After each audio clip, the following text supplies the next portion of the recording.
Hi, welcome back.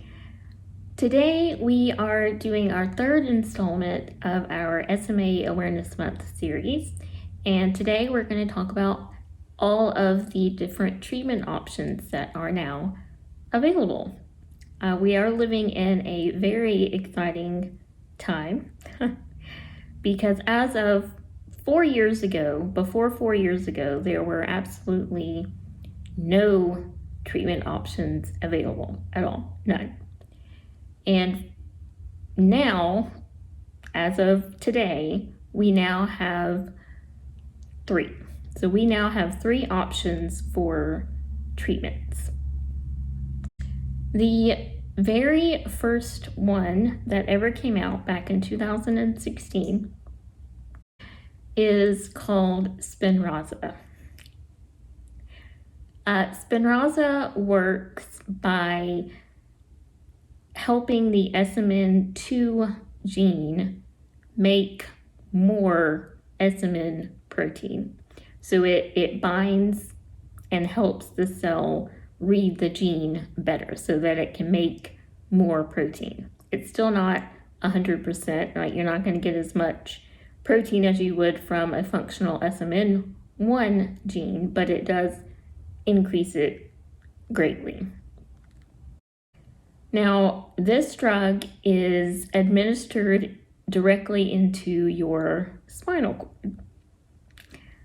So you go into the hospital and they will take a needle, they will insert it into your spine, and they will remove however many milliliters of spinal fluid that they need, and they will replace that same amount with drugs. So we'll take out spinal fluid and then replace it with Spinraza. So this drug goes directly to where it needs to be, right into the spinal cord where those motor neurons are. Initially, when you first start this drug, you have to go in for what's called loading doses. So it kind of has to help you build it up in your system so that you're at what they call therapeutic level.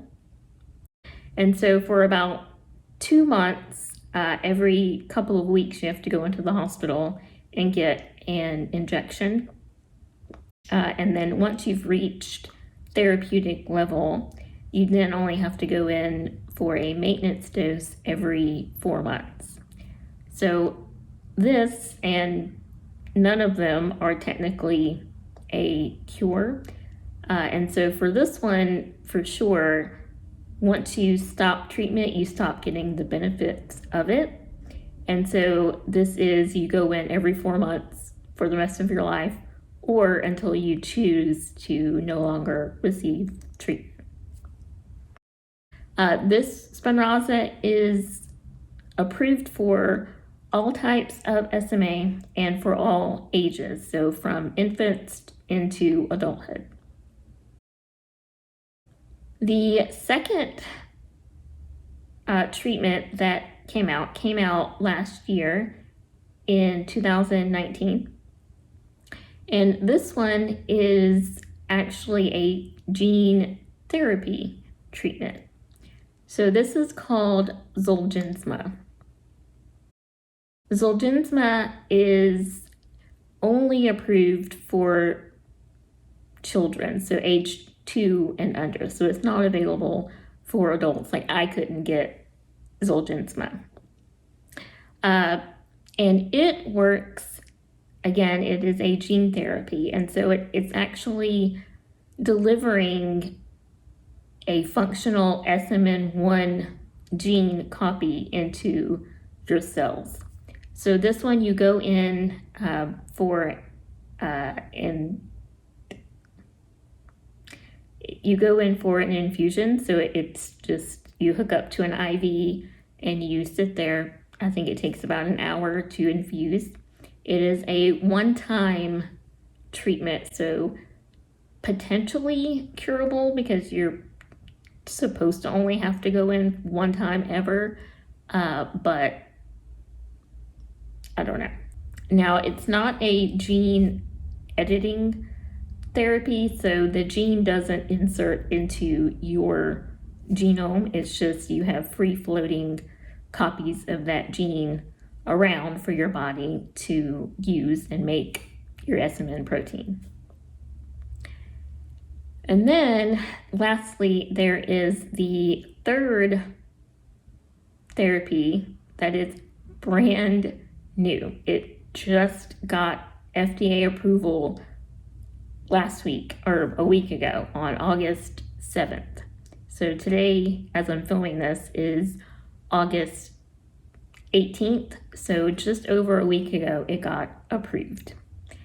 And this one works very similar to Spinraza, the first one, in that it helps the cell read the SMN2 gene better so that it can make more protein.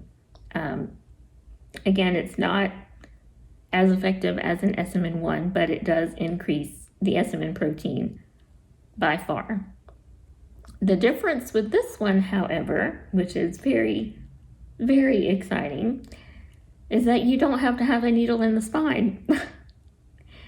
It is the very first FDA-approved treatment that you can take at home. It is called, I know it as Risdiplam. That's the actual drug name.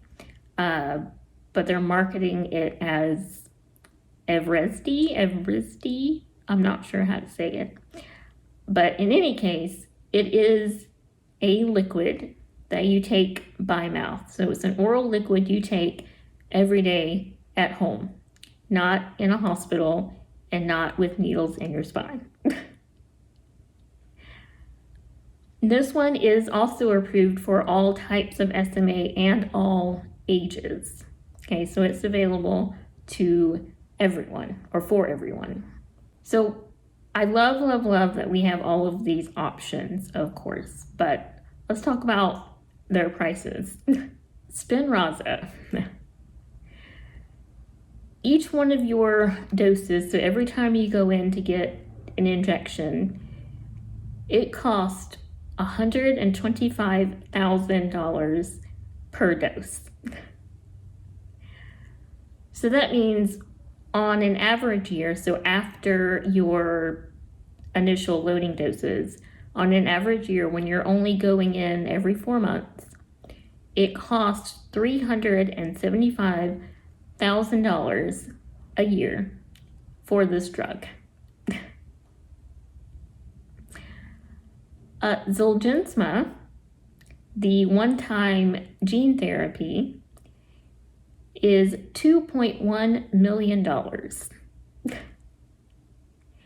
And finally, the newest one, Everestie or Risdiplam, I don't know the exact amount of the drug or per dose. I honestly, like I said, it just came out. I'm not even sure if they know.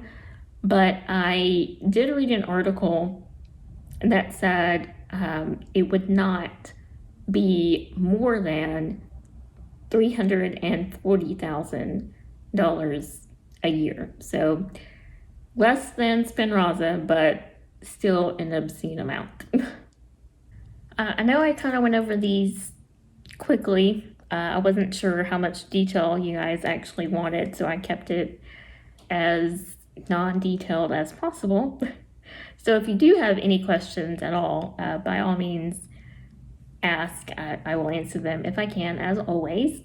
And next week I will probably have sort of a story time and tell you about my journey on treatment or getting treatment and all of that. So it'll be a nice story time and not quite so much facts, so you'll probably enjoy that a little bit more.